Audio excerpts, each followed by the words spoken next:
today our first speaker in this series is Mana Shah. She belongs to Indian Institute of Technology, Gandhinagar, and in fact we will have 4 more speakers from our institute in the course of the semester.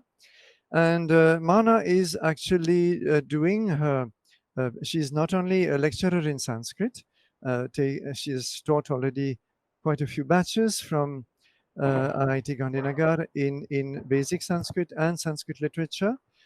She's also doing her PhD at the moment on precisely one of those historical chronicles or traditional historical texts of India that she's going to tell us about today in her talk.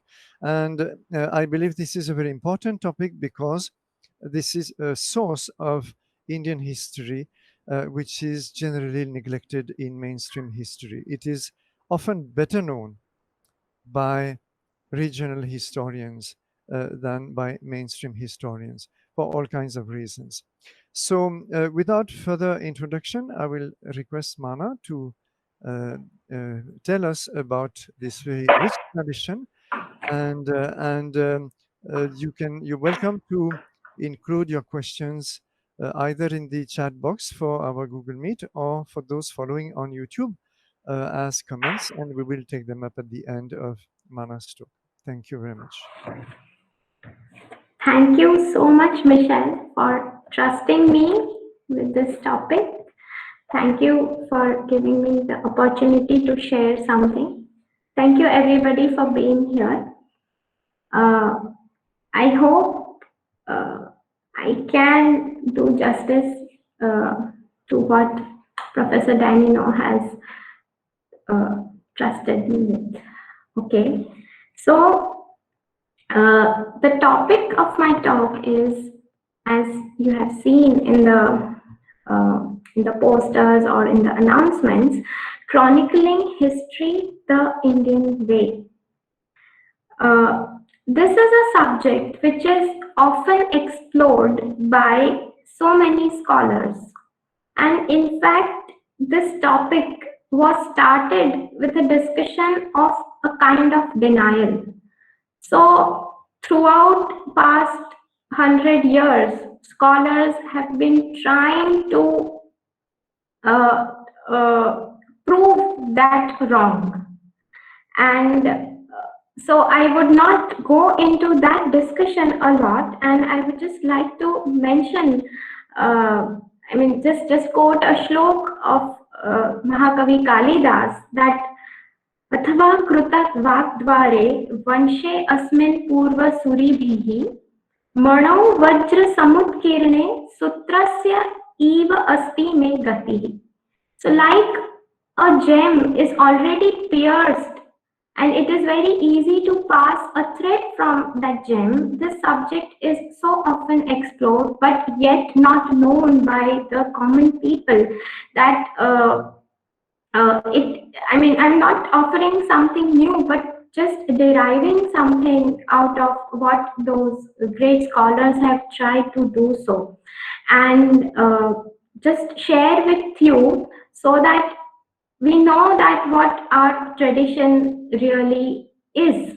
Because I cannot use the word was, because it is an alive, a tradition which is alive and which is still throbbing. So let's know our tradition bit. Explored this subject is F.E. Pajitar, who has studied our Puranas, then P.V. Kane, R.C. Majumdar, A.K. Warder, and very recently G.P. Singh. And many others who have studied individual fields regarding particular regions or particular texts. So they have already tried to see what these texts mean. But I believe that we need to admit this and accept this and state this boldly and with a kind of fearlessness what our tradition is all about.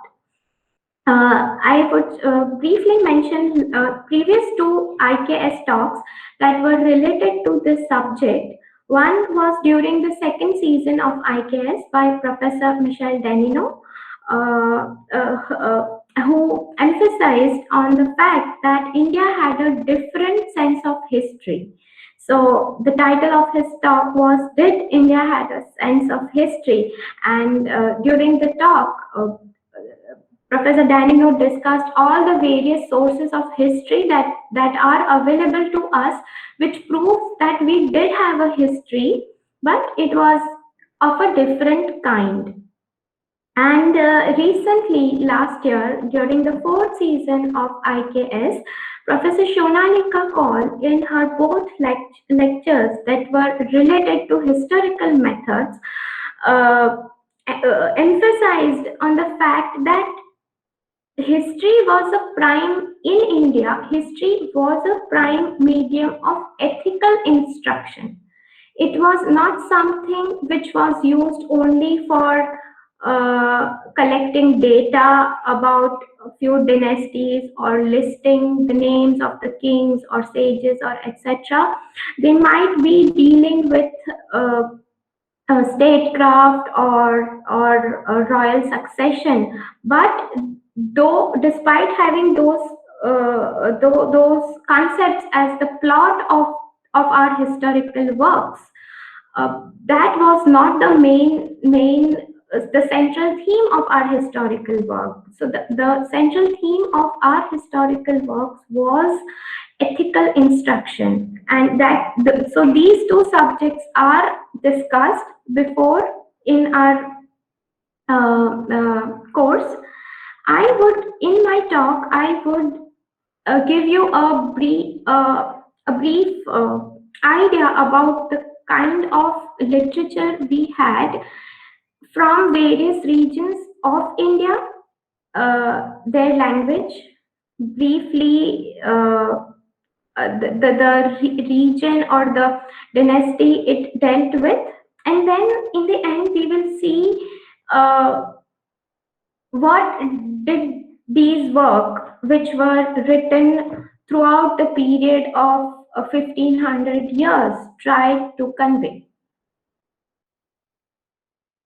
So the word itihas, so the first thing to understand here is that history, the word itself, the concept itself is a European concept, and to judge Indian concepts from another yardstick itself is,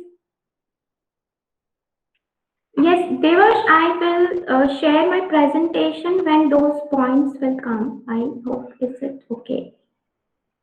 Yeah. So to judge something from a yardstick, a common yardstick itself is not doing justice to that something. So we better not use same yardstick for to judge something which belong to another culture, another time. So that is the first thing. So the nearest concept of what European history is in India is itihas, and itihas is not exactly history. Itihas is in fact much more than history. So the word itihas was used in Yaska's Niruktam. Niruktam is a etymological work on Vedic words. So there, oftentimes to explain a word, stories are related, and there it is written Tatra itihasam achakshate, like that. So it was there in Niruktam, it was there in Kautilya's Arthashastra, and it was also there in Mahabharata. So a definition, so the definition of history is given in all these works. Professor Kaul discussed the definition of Mahabharata elaborately in her talk, and I will just mention it here because it gives a firm foundation to what we are going to explore now. The definition of of itihas in Mahabharatam is dharma, artha, kama, mokshanam, upadesha, samanvitam, pura, vrittam, katha yuktam itihasa prachakshate. So three things that are woven in this definition is that history in India was instruction on all these four aspects of life, stages of life, or goals of life, as we call them: dharma, artha, kama, and moksha. Point number two is that they narrated past, that is puravrittam. And point number three is that they were all in a story form. So, before saying that all our history is a myth, or they were all mythology written in a very fancy manner, we need to understand that that was how we documented our history. So, considering the fact that our history was written in these texts, we have to accept that we did not have separate historical works. Uh, the Indian way of education was a holistic way. I mean, it did not try to box different fields. All of them were interwoven into each other. So if you are studying Ayurveda, then it will have a different intention of, apart from just being fit, or apart from just being healthy or curing. It's if you are studying grammar, then it's not only limited to learning a language, but understanding a language and then using it for some other purposes. Uh, so basically, we did not have branches like the strict branches like we have now: art, science, commerce, like that, engineering. We didn't have that. So we didn't have separate texts for history, which were called only itihas. So it clearly indicates that history and literature were connected in ancient India, and this same tradition continued until 18th century. And in fact, I will show you in the end that it still continues. Even today, we have works coming out like that. Uh, something. So the earliest historical data that we get is from Rigveda, where we had dan stutis, the grants, praise of charity or grants, narashansi, so praise of men, or gathas, that are stories. So all these things had historical elements, but they were not purely historical works like the one which we had in later period. Then we had our epics, Ramayana and Mahabharata. Uh, so the central plot of these epics were, as we all know, was royal succession and state building, and the story of Bharat dynasty, the story of descendants of Bharat, and the story of Ram. But here again, at every step, we had instructions about dharma: what is right, what is ideal, Maryada Purushottam, or the Adarsh. So these ideals were there, and at every point of time, even today, we are given examples from these epics. Situations in today's time are compared to situations that took place in these epics, and we are expected to behave like that. Or when something goes wrong, then also it is compared to what had gone wrong in these epics. So these epics were not just stories that documented who did what, but with a viewpoint whether that was right or not, or what should be done, what was ethical.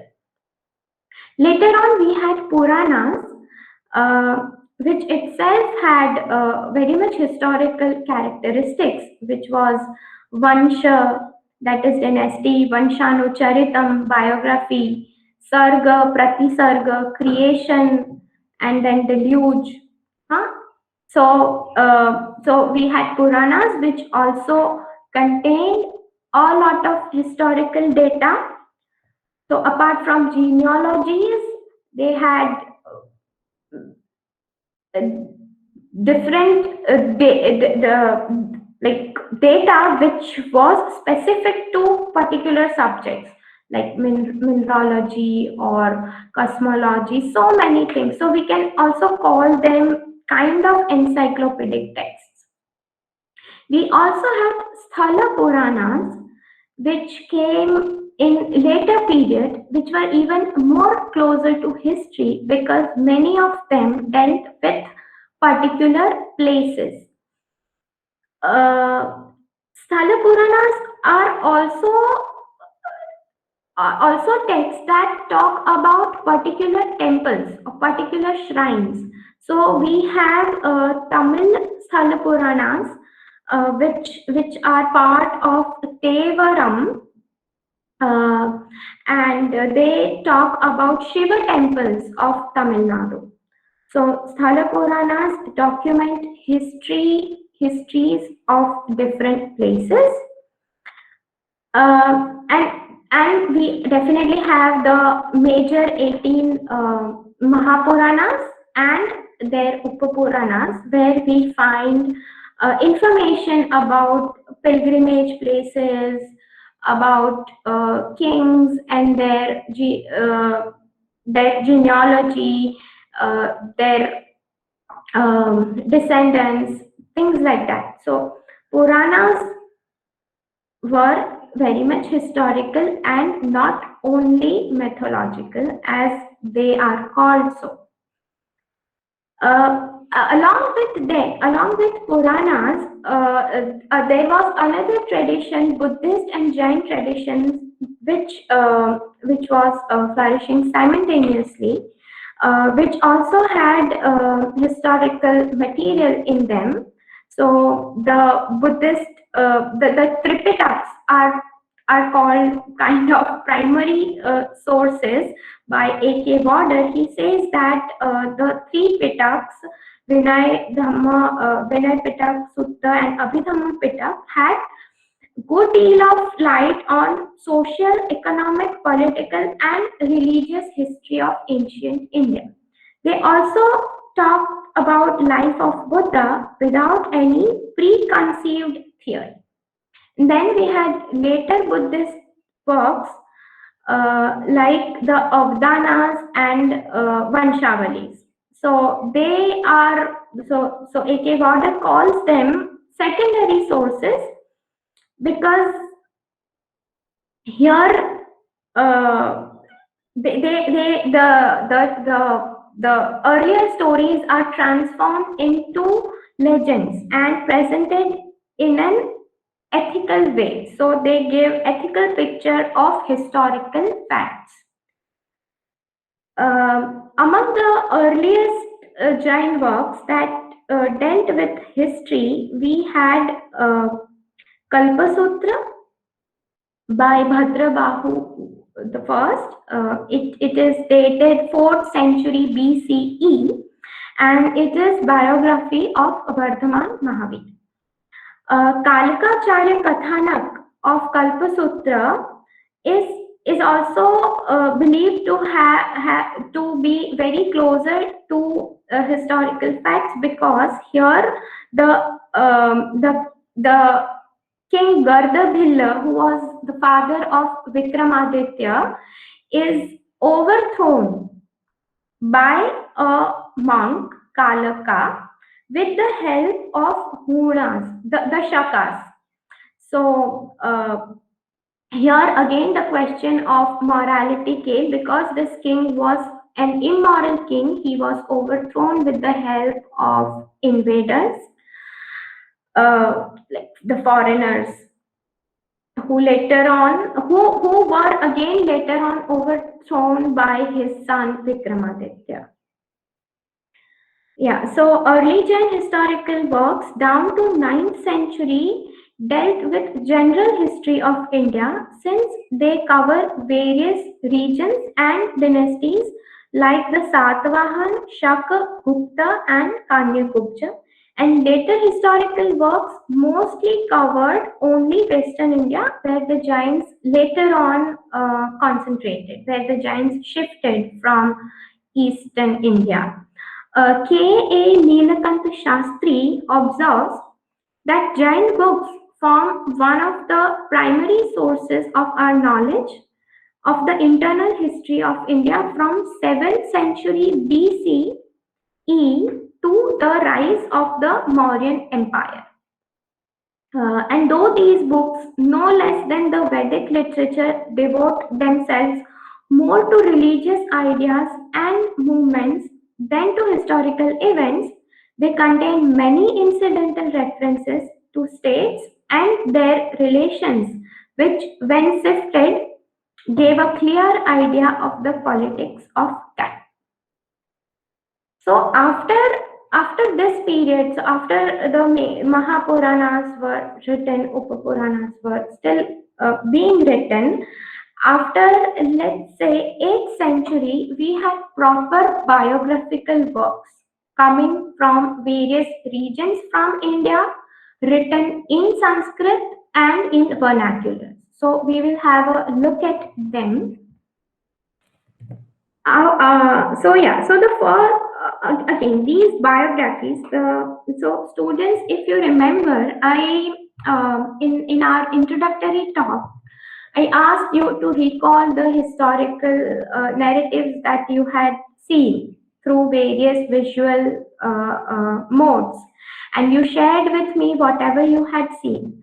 So that time I was trying to tell you that which were the sources of what you were seeing in an audio-visual forms. I was trying to connect you to these texts which were the source of this material which we have derived today. We also briefly discussed the tradition of bards. So, who were the authors of these texts? Some of them were scholars, some of them were patronized by the king, some of them traveled from across India, uh, and some of them were bards, royal bards, Barot or Brahmbhat or Vahivancha, or there are many other names for people who write ballads, who write, who live with the king, who meets the king, who goes to king's court, sees things and write it down. So it is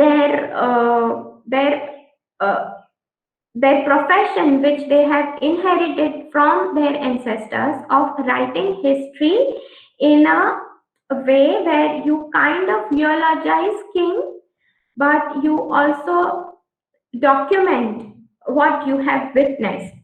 So we have court poets and we have bards who are the authors of these historical works. This tradition was existing in India in different regions, as I just said. They tried to document social, economic, political, and regional and cultural history of India.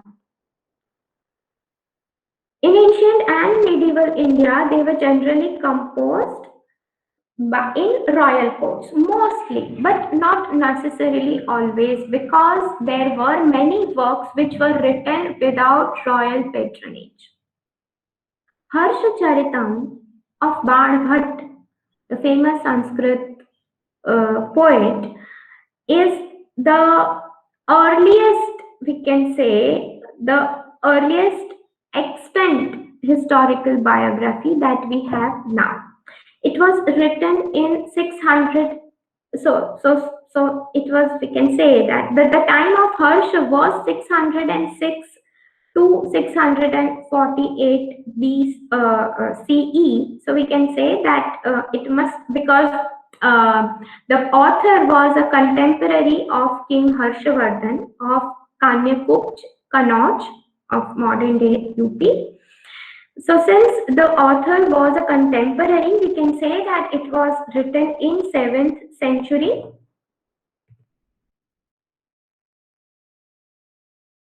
Then at the same time, around maybe after 100 years, we had another work from this same region which was written in Prakrit. It is Gauda Vaho, which is Gaud Vadha, a Prakrit work written by Yashovarman, which consisted 1200 gathas. So from the same region, we have a word in Sanskrit and Prakrit during the same period. Yeah. Okay, thank you, Rachna. Later on, we have the illustrious Raj Tarangini, which is also discussed in previous IKS edition. Here we would mention it as the most prominent chronicle of kings of Kashmir during ancient and medieval periods. It was composed in Sanskrit, so we have a work, one of the most prominent work of history and ethics. It's a poem, it's a Sanskrit Mahakavya from Kashmir by a poet called Kalhan, and he writes this work in 1150 CE, right? So he utilizes the works of 11 preceding chroniclers of Kashmir as sources of his information. And the surprising thing is that the period which he covers is later on, I mean, the tradition which he has started or which he was a part of, because he mentions his preceding poets, was continued by other poets of Kashmir also. As you can see here, there was another Raj Tarangini by John Raj. Yeah, right? So Raj Tarangini had, in a way, sequels. Okay. So Raj Tarangini Part 2 and so forth. From Punjab, we had Janam Sakhis, which chronicled lives of Sikh gurus. The Janam Sakhi of Guru Nanak is composed by Bhai Bala,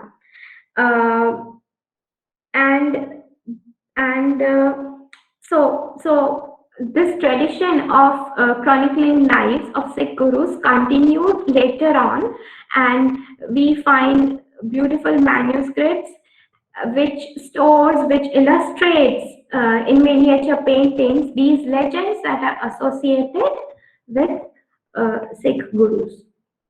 From Sindh, we had a chronicle called Chach Nama, and it covers the story of Arab invasion on Sindh, or Arab conquest, as we can say, during 8th century. So it portrays the circumstances that caused Muhammad bin Qasim's victory over Sindh and the defeat of people who lived there. Then we have Navasahasanka Charitam from Malwa, the central India.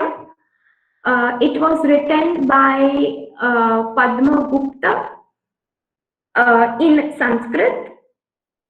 It is about Parmar king Sindhuraj. Sindhuraj was an ancestor of Bhoj, the famous Bhoj Raj of Malwa. We have Ramcharit of Sandhyakar Nandi from Bengal. So this is not Ramcharitmanas or story of Ram, but a story of King Ramapal of Pal dynasty from Bengal. We also have genealogical account of Sena dynasty of Bengal. Then we have Buranjis from Assam. These are written in Assamese and they chronicle lives of Ahom kings. We have Ahom Buranji, Deodhai, Assam Buranji, other famous Buranjis. And so they give genealogical accounts of these kings. In Manipur, we have the famous, so I tried to pronounce this, it's called Chaita Roll Kum Baba, which again, as you can see, is the Royal Chronicle of Manipur. The other two works which you see are published in 4 volumes and they are Rajmala. So Rajmala is a royal chronicle from 15th century and it records in detail the deeds and glories of the kings of Manipur. So yeah, also the Meitei people living in the valley of Manipur have their traditional concept of history in Puwaris. We have Madar Panji from Odisha. These are the chronicles which are found from the palm leaf manuscripts archived at Jagannath Temple of Puri, and they talk about the history of this temple. From Andhra Pradesh and Telangana, we have Sanskrit historical chronicles called Charita or Charitre in Telugu.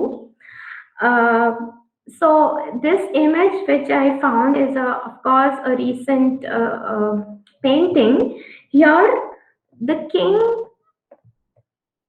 Raja Rajendra is commissioning a Telugu poet Nannaya to render Mahabharat into Telugu, and so here in the picture he is offering him a garland, and here it's Mahabharat, about Mahabharat is written there.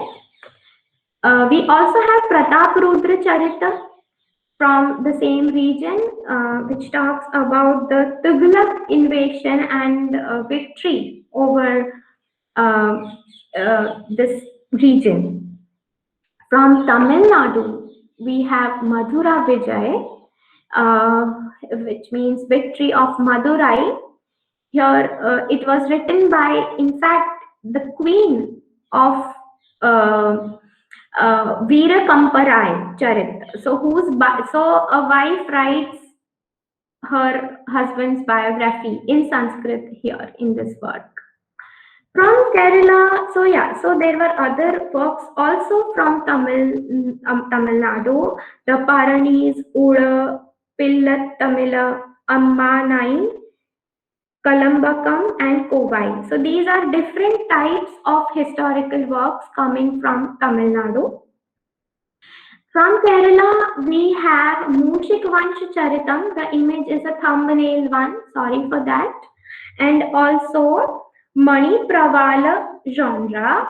Of course, it's a language it's also, but here it's especially used for works which are of historical in nature. So we have these two works, Unniyachi Charitam and Unniyadi Charitam. They belong to 13th century.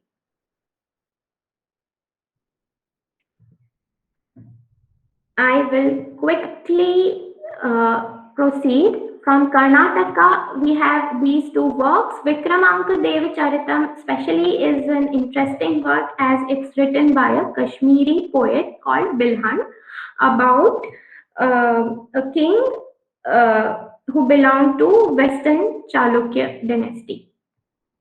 From Maharashtra, we have the Bakhar Povadas in Marathi, which are about the Bhosle dynasty, and Sanskrit works like Sukti Muktavali by Jhalhan.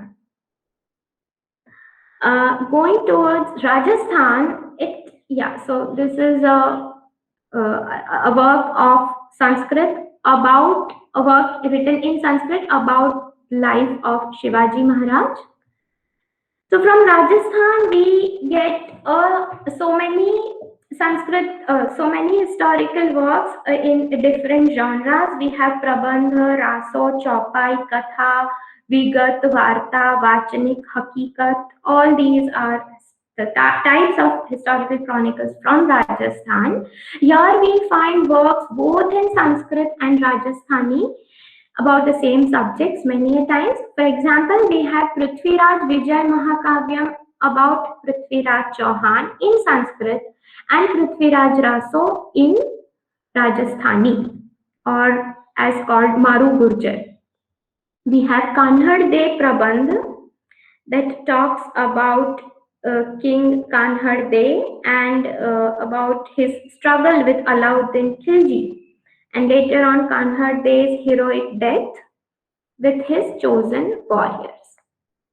There are other works such as Hamir Mahakavya and many others which I will not mention because of the limitation of time.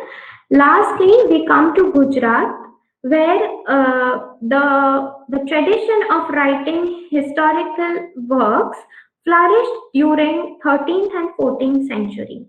So we have Dvayashray Kavya of Acharya Hemchandra. So this is a recent painting that is based on a Jain manuscript where we find a contemporary picture of Hemchandra. So in Dvayashray Kavya, which is written both in Sanskrit and Prakrit, we find history of Chaulukyas or the Solankis. So first 20 cantos are written in Sanskrit. They also illustrate grammar rules, give examples of grammar rules written by the author himself. And the same work of grammar has an entire adhyay on Prakrit. So he also gives example of 6 different types of Prakrit languages in last 8 cantos, which is specially about the life of Kumarpal. So we have Kumarpal Charitam in the form in Sanskrit in Dvayashray Kavya, again in Prakrit, in Dvayashray Kavya, and again in Sanskrit by another author called Jaisimha Suri. There are other such works like Kirti Kaumudi, Sukrut Sankirtan, Prabhavak Charitam, and lastly Prabandha Chintamani. Prabandha Chintamani is a special work because despite again written by a Jain monk and aiming at glorifying Jainism, it is considered as the most reliable work for Gujarat history because it covers the period of Gujarat, or it gives unbiased history of Gujarat from 1884 to 1194 CE. I will now come to the point where we can just give a thought. What are the intentions? Yes. Yeah, so Prabandha Chintamani here. It was first translated, as you can see, in 1901. And later on, so the first translation of Prabandha Chintamani was in English and then in other English languages.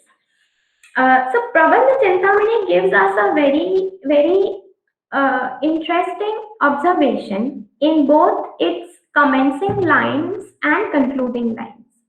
The poet Merutunga tells us here that he has written Prabandha Chintamani to replace the oft heard ancient stories which no longer delight the wise.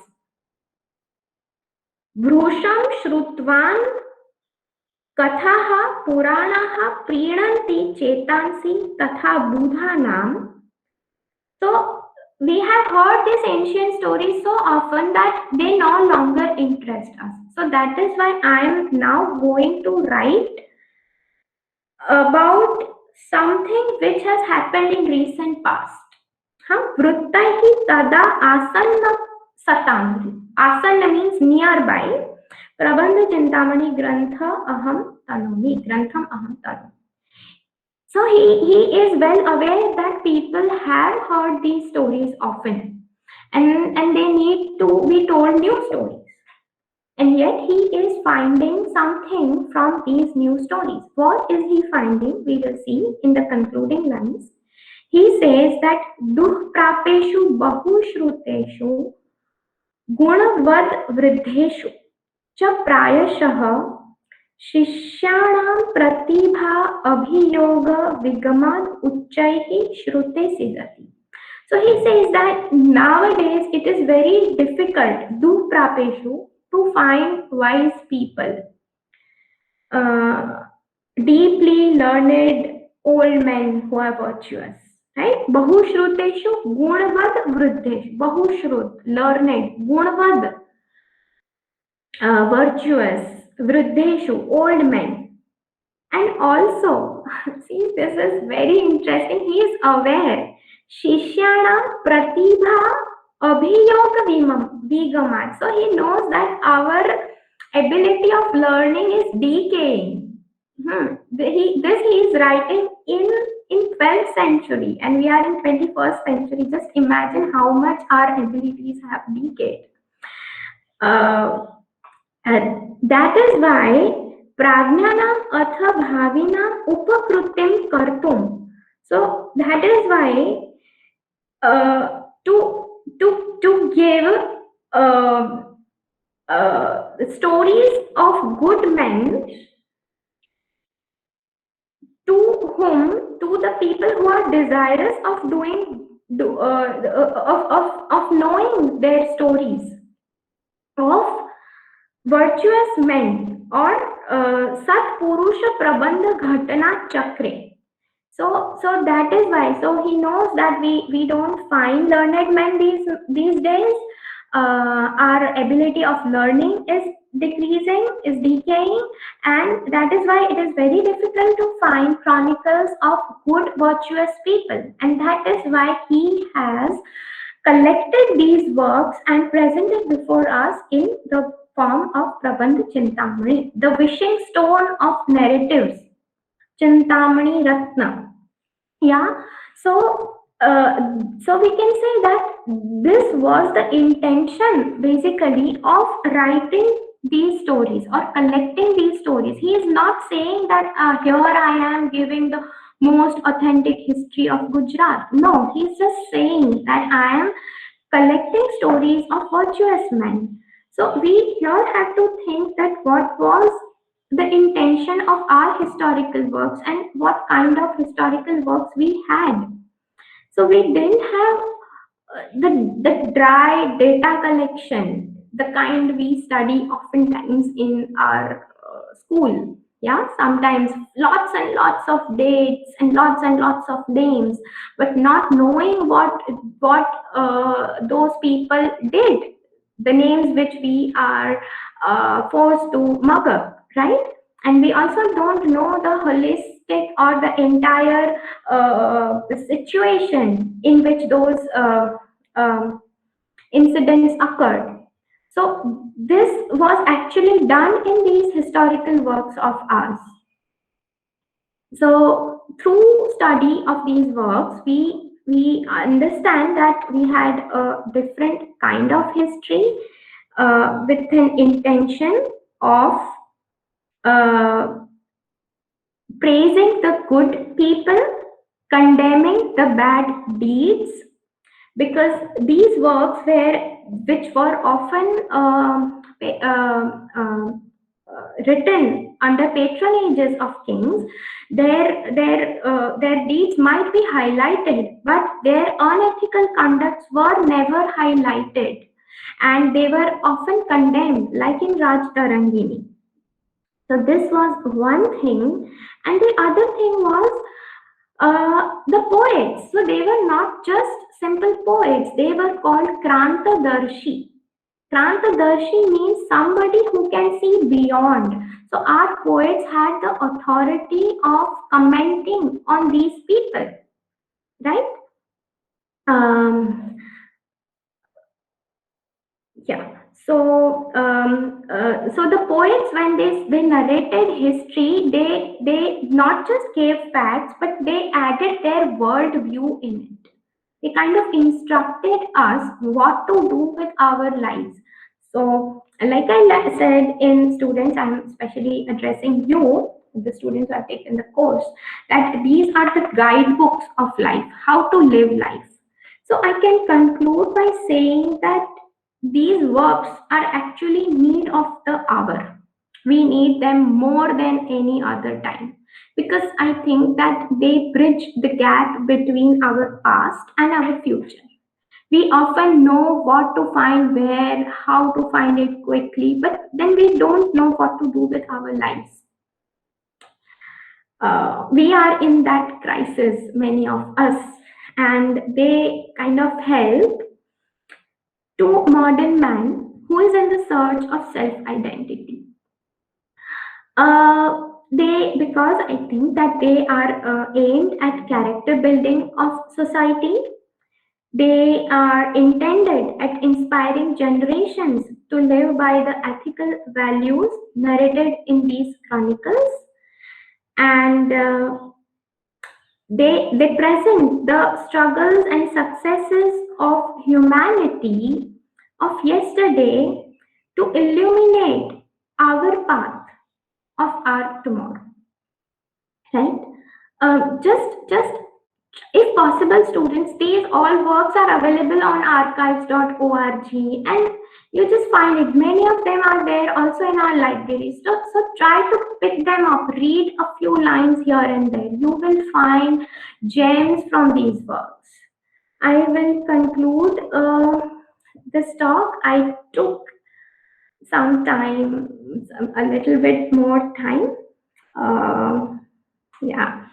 So just one shlok which we have heard often, but it is still relevant because that is what these works are focusing at, and it is Sarve Sukhino Bhavantu, Sarve Santu Niramayaha. May all be happy, may all be healthy. Sarve Bhadrani Pashyantu. May all see Bhadra, the beneficial things. Ma Kaschit Dukh Bhag Bhavet. May nobody be a part of grief, or may nobody has to face the sorrows. So these are the foundation of Indian civilization, which is also the aim of these chronicles that we have just seen. Yeah, that's all. Yeah, just one last thing, and this tradition still continues, because what you can see in the slides right now is that we had Satyagraha Gita, the biography of Mahatma Gandhi, published in 1932 by Pandita Kshama Rao. She wrote this work. She also wrote other historical works, and recently, last year, there was another publication titled Shri Sayaji Gaurav Mahakavyam by Ravindra Kumar Panda. So this tradition is still continued.